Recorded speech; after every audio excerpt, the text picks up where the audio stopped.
Well, and I think that when you have a partner like Taiwan, although there's some issues with Taiwan right now, but China was very aggressive, and Taiwan has been an ally and a partner. And so the fact that we have so many things that are happening in China that have caused an impact on the global economy. And China put themselves out there, and American businesses invested in China, went to China, and the Chinese seem to have been setting up what I would say criminal enterprises in our country. And so as they seem to be thriving, but the average where Americans do business, there's a great collapse coming. Unfortunately, it appears to me, and I think them disengaging from the world stage is very problematic. And could there be a coup? Could there be a takeover?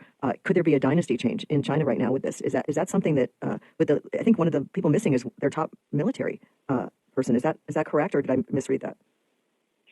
Kathleen, I think you're probably one of the very few people who are talking about this.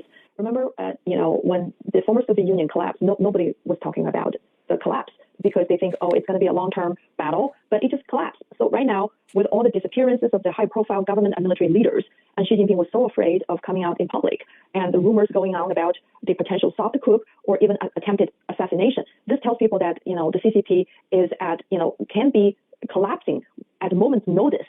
And I think America should be prepared for that. We shouldn't be talking about stabilizing a $700 billion economic relationship with the CCP for longer term. And that's the rhetoric from Gina Raimondo during her visit to China.